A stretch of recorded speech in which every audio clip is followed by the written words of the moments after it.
ಸಂಕೀರ್ತ್ ಅವರೇ, ಜವಾಬ್ದಾರಿಯುತ ಸಚಿವರು ಹಾಗಾಗಿ ರಾಜೀನಾಮೆ ಕೊಡೋ ನಿರ್ಧಾರ. ಹಾಗಾದ್ರೆ ತಮ್ಮ ಇಲಾಖೆಯ ಖಾತೆಯಲ್ಲಿದ್ದಂತಹ ಹಣ ಬೇರೆ ಯಾರೋನೇ ಬಳಸಿದ್ರು ಅಂತಾನೆ ಆಗ್ಲಪ್ಪ, ಇದ್ರಲ್ಲಿ ಸಚಿವರ ಪಾತ್ರನೇ ಇಲ್ಲ ಅಂತಾನೆ ಅನ್ಕೊಳ್ಳೋಣ. ಈ ಮಟ್ಟಿಗೆ ಈ ಕ್ಷಣದ ಮಟ್ಟಿಗೆ 87 ಕೋಟಿ ಹಣ ಎಲ್ಲಿಂದೆಲ್ಲಿಗೋ ರಾತ್ರೋರಾತ್ರಿ ವರ್ಗಾವಣೆ ಆಗುತ್ತೆ ಅಂತಂದ್ರೆ ನಾವು ಇದನ್ನ ಅಕೌಂಟಬಲ್ ಅಂತ ಹೇಳಿ ಯಾರನ್ನು ಗುರುತಿಸಬೇಕು? ಇವತ್ತು ಆತ್ಮಹತ್ಯೆ ಶರಣಾಗಿದ್ದಾರಲ್ಲ ಚಂದ್ರಶೇಖರನ್ ಅವರನ್ನ, ಅಥವಾ ಒಂದಿಬ್ರು 3 ಜನ ತಳಮಟ್ಟದ ಅಧಿಕಾರಿಗಳನ್ನ ಸಸ್ಪೆಂಡ್ ಮಾಡಿದೀವಿ ಅಂತ ಹೇಳಿದಾರಲ್ಲ ಅವರನ್ನ, ಅಥವಾ ಇದನ್ನೆಲ್ಲವನ್ನ ಕೂಡ ಮಾನಿಟರ್ ಮಾಡಬೇಕಾಗಿರುವ ಜವಾಬ್ದಾರಿ ಸಚಿವರದಲ್ವೇ ಅಲ್ವಾ ಸಂಕೀರ್ತ್ ಅವರೇ? ನೋಡಿ, ಮೊದಲನೇದಾಗಿ ದಲಿತರ ವಿಷಯ ಅಂತ ಬಂದಾಗ ಕಾಂಗ್ರೆಸ್ ಸರ್ಕಾರ ಯಾವತ್ತೂ ದಲಿತರಿಗೆ ಮೋಸನೇ ಮಾಡಿದೆ. ಕಳೆದ ವರ್ಷದಲ್ಲಿ 11,500 ಕೋಟಿ ಏನು SCP TSP ಹಣ ಇತ್ತು ಅದನ್ನು ಡೈವರ್ಟ್ ಮಾಡಿದ್ರು, ಅದನ್ನು ಬೇರೆ ಕಡೆ ಉಪಯೋಗಿಸಿದ್ರು. ಈ ವರ್ಷ 14,000 ಕೋಟಿ ಇದೆ, ಅದನ್ನು ಕೂಡ ಡೈವರ್ಟ್ ಮಾಡಿದ್ದಾರೆ. SCP TSP ಹಣವನ್ನು ಬೇರೆದಕ್ಕೆ ಬಳಕೆ ಮಾಡ್ತಾ ಇದ್ದಾರೆ. ಈಗ ವಾಲ್ಮೀಕಿ ಯಾವುದೇ ಒಂದು, ನಾನು ಕೇಳೋವಂಥದ್ದು, ಈಗ ಒಂದು ಸಮುದಾಯದ ಅಭಿವೃದ್ಧಿ ನಿಗಮ ಇರುತ್ತೆ, ಬ್ರಾಹ್ಮಣರಿರಲಿ, ಒಕ್ಕಲಿಗರಿರಲಿ, ಇಲ್ಲ SC ಇರಲಿ, ST ದೇವರಾಜ ಅರಸಿ ಇರಲಿ, ಸಣ್ಣ ಸ್ವಉದ್ಯೋಗ ಮಾಡೋದಕ್ಕೆ ಯಾರನ್ನ ಒಬ್ಬ 1 ಲಕ್ಷಕ್ಕೋ 5 ಲಕ್ಷಕ್ಕೋ ಒಂದು ಅರ್ಜಿ ಹಾಕಿದ್ರೆ ಅವನನ್ನು ಕನಿಷ್ಠ 3 ರಿಂದ 5 ತಿಂಗಳು ಅಲಿಸ್ತಾರೆ. ಈಗ ಸಚಿವರ ಮೂಗಿನ ನೇರಕ್ಕಿರುವಂಥ ಒಂದು ಅಭಿವೃದ್ಧಿ ನಿಗಮ ಇದು. 94 ಕೋಟಿ ಯಾವುದೋ ಕಾರ್ಪೊರೇಟ್ ಕಂಪ್ನಿಗೆ ಟ್ರಾನ್ಸ್ಫರ್ ಆಗುತ್ತೆ ಅಂದರೆ ಒಂದು FD ಇಲಾಖೆ ಕ್ಲಿಯರೆನ್ಸ್ ಇಲ್ಲದೆ ಇದು ಯಾವುದೇ ಕಾರಣಕ್ಕಾಗಲ್ಲ. ಅಂದರೆ ಮುಖ್ಯಮಂತ್ರಿಗಳ ಸಮ್ಮತಿ ಇಲ್ಲದೆ ಯಾವುದೇ ಕಾರಣಕ್ಕೆ ಹಣ ಟ್ರಾನ್ಸ್ಫರ್ ಆಗೋದಿಲ್ಲ, ಮೊದಲನೇ ವಿಷಯ. ಎರಡನೇದು, ಈ ರೀತಿ ಒಂದು ಪ್ರಕರಣ ನಡೆದಿದೆ ಅಂದರೆ ಸಚಿವರ ಆದೇಶ ಮೌಖಿಕನೋ ಲಿಖಿತನೋ ಇಲ್ಲದೆ ಕೂಡ 5 ಲಕ್ಷಕ್ಕಿಂತ ಯಾವುದೇ ಹಣ ವರ್ಗಾವಣೆ ಆಗೋಕ್ಕೆ ಸಾಧ್ಯನೇ ಇಲ್ಲ. ಇದು ಆಡಳಿತ ಯಂತ್ರದಲ್ಲಿ ನಡೆಯುವಂಥ ವ್ಯವಸ್ಥೆ ಇದು. ಸೊ ಇದನ್ನು ನಾವೇನು ಊಹಿಸ್ಕೊಂಡು ಹೇಳುವಂಥದ್ದಲ್ಲ, ಇದು ಎಲ್ಲ ಸರ್ಕಾರದಲ್ಲಿ ನಡೆಯುವಂಥದ್ದು. 94 ಕೋಟಿ ಮೊತ್ತದ ಬೃಹತ್ ಹಗರಣ ನಡೆದಿದೆ. ಯಾವುದ್ಯಾವುದೋ ಅಕೌಂಟಿಗೆ ಅವ್ರು ಏನು ಕೆಲಸ ಮಾಡಿದ್ದಾರೆ ಬಿಡಿದರೆ ನೆಕ್ಸ್ಟು ತನಿಖೆಯಲ್ಲಿ ಗೊತ್ತಾಗುತ್ತೆ. ಇವರು ನಾವು ಒತ್ತಾಯ ಮಾಡಿದ್ದಕ್ಕೆ, ನಾವು ಹೋರಾಟ ಮಾಡಿದ್ದಕ್ಕೆ SIT ಫಾರ್ಮ್ ಮಾಡಿದ್ರು. ಜವಾಬ್ದಾರಿ ನೈತಿಕತೆ 12 ದಿವಸ ಆದ್ಮೇಲೆ ಲಾಪ್ಕ ಬಂತ. ನಡಿ ಈಗ ಶುರು ಮಾಡೋಣ.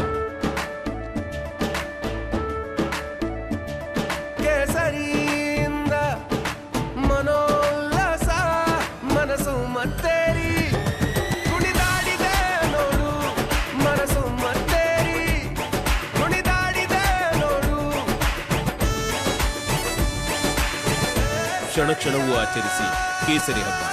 ವಿಮಲ್ ಬಾಯಲ್ಲಿ ಹೇಳಿ ಕೇಸರಿ. ಸಚಿವರಿಗೆ ಅವರ ನೈತಿಕತೆ ಜವಾಬ್ದಾರಿ ಇದೆ. ಅವತ್ತೇ ರಾಜೀನಾಮೆ ಕೊಡ್ಬೋದಿತ್ತಲ್ಲ. ನನ್ನ ಮೇಲೆ ಈ ರೀತಿ ಒಂದು ಆರೋಪ ಬಂದಿದೆ, ನಾನು ರಾಜೀನಾಮೆ ಕೊಡ್ತೇನೆ, ತನಿಖೆಗೆ ಸಹಕರಿಸ್ತೀನಿ ಅಂತ ಹೇಳ್ಬೋದಿತ್ತಲ್ಲ. ಒಬ್ಬ ವ್ಯಕ್ತಿ ಸಾಯ್ಬೇಕಾದ್ರೆ ಡೈಯಿಂಗ್ ಡಿಕ್ಲೇರೇಷನ್, ಒಂದು ಕಾನೂನಲ್ಲಿ ಏನು ಹೇಳ್ತಾರೆ, ಸಾಯೋ ವ್ಯಕ್ತಿ ಯಾವುದು ಸುಳ್ಳು ಹೇಳಲ್ಲ ಅಂತ ಹೇಳ್ತಾರೆ.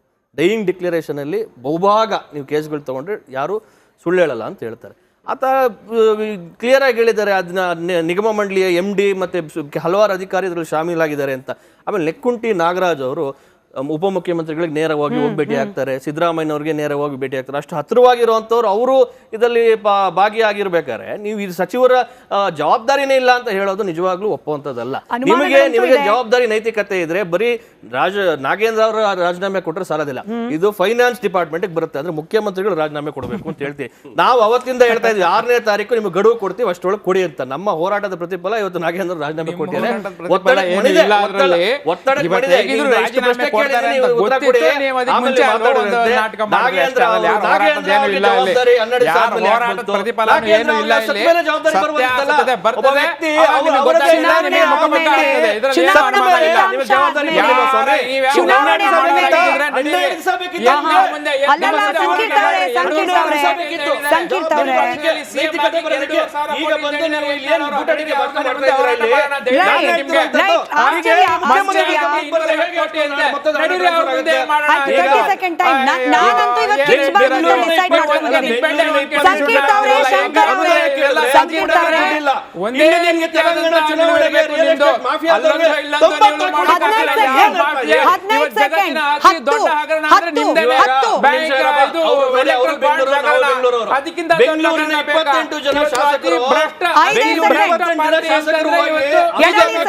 ಗೂಳಿಹಟ್ಟಿ ಚಂದ್ರಶೇಖರ್ ಅನ್ನೋ ಹೆಸರು, ಒಂದ್ ನಿಮಿಷ ಶಂಕರ್ ಸರ್, ಗೂಳಿಹಟ್ಟಿ ಚಂದ್ರಶೇಖರ್ ಅವರ ಬಂದೇ ಶಂಕರ್ ಸರ್, ಸಂಕೀರ್ತ್ ಅವರೇ ನಾನು ಕಿರ್ಚಬಾರ್ದು ಅಂತ ಇವಾಗ ಸಂಕೀರ್ತ್ ಅವರೇ, ಸಂಕೀರ್ತ್ ಸರ್, ಶಂಕರ್ ಸರ್, ಒಂದ್ ನಿಮಿಷ ಕಿರ್ಚೋದ್ರಿಂದ ಸಂಕೀರ್ತ್ ಅವರೇ ಆಯ್ತು 6 ರೂಪಾಯಿ ಸರ್ಕಾರದ ಮೇಲೆ ಬಂದಿಲ್ಲ, ಯಾವ ಸರ್ಕಾರದ ಮೇಲೆ ಬಂದಿಲ್ಲ. ಗೂಳಿಹಟ್ಟಿ ಚಂದ್ರಶೇಖರ್ ಅವರು ಇವತ್ತು ಕೋಟ ಶ್ರೀನಿವಾಸ್ ಪೂಜಾರಿ ಅವರ ಹೆಸರು ಹೇಳಿ ಏನೋ ಆರೋಪ ಮಾಡಿದ್ದಾರೆ ಅನ್ನೋದು ಸೋಷಿಯಲ್ ಮೀಡಿಯಾದಲ್ಲಿ ಫುಲ್ ವೈರಲ್.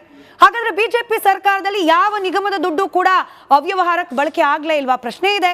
ಹಾಗಂತ ಕಾಂಗ್ರೆಸ್ ಸರ್ಕಾರ ಬಂದ್ಮೇಲೆ ಎಲ್ಲ ಸಾಫ್ ಸಫಾಯಿ ಆಗೋಯ್ತಾ? ಹಾಗಾಗಿ ಇದ್ದಿದ್ರೆ ಚಂದ್ರಶೇಖರ್ ಯಾಕೆ ಆತ್ಮಹತ್ಯೆ ಮಾಡ್ಕೊಂಡ್ರು? ಪ್ರಶ್ನೆ ಅಲ್ಲೂ ಇದೆ. ನೇರ ಪ್ರಸಾರದ ದೃಶ್ಯಗಳನ್ನ ಗಮನಿಸ್ತಾ ಇದ್ದೀರಿ. ಮುಖ್ಯಮಂತ್ರಿಗಳ ನಿವಾಸಕ್ಕೆ ತೆರಳಿದ್ದಾರೆ ನಾಗೇಂದ್ರ ಅವರು. ಆಸ್ ಆಫ್ ನೌ ಸಚಿವರು ಮುಖ್ಯಮಂತ್ರಿಗಳಿಗೆ ಹೋಗಿ ರಾಜೀನಾಮೆ ನೀಡಿ ಅದು ಅಂಗೀಕಾರ ಆದ್ಮೇಲೆ ಮಾಜಿ ಸಚಿವರಾಗ್ತಾರೆ. ಸೊ ಸಚಿವ ಬಿ ನಾಗೇಂದ್ರ ಅವರು ಮುಖ್ಯಮಂತ್ರಿಗಳ ನಿವಾಸದ ಬಳಿಯಲ್ಲಿ 7:30ಕ್ಕೆ ಸಮಯವನ್ನ ನೀಡಿದ್ರು ಮುಖ್ಯಮಂತ್ರಿ ಸಿದ್ದರಾಮಯ್ಯ ಅವರು. ಹೀಗಾಗಿ ರಾಜೀನಾಮೆ ನೀಡುವ ಸಲುವಾಗಿ ಮುಖ್ಯಮಂತ್ರಿಗಳ ನಿವಾಸದಲ್ಲಿ B Nagendra.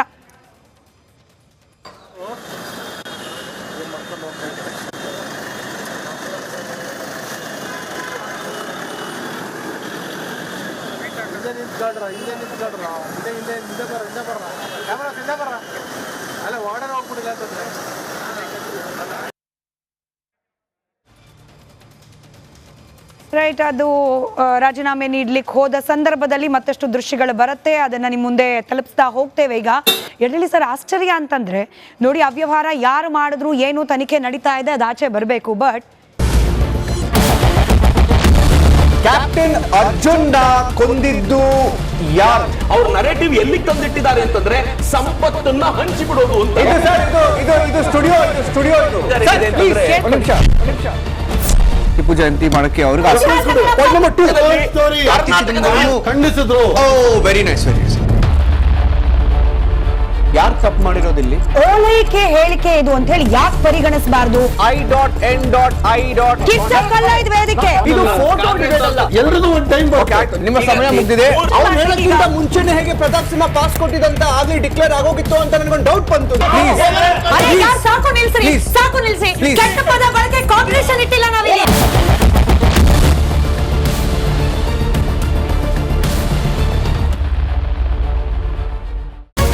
Republic word app ಇದು ಕೇವಲ ಅಪ್ಲಿಕೇಶನ್ ಅಲ್ಲ, ಸಮಗ್ರ ಸುದ್ದಿಗಳ ಸಂಪರ್ಕ ಮಾರ್ಗಕ್ಕೆ ಕ್ರಾಂತಿಕಾರಿ ಬದಲಾವಣೆ.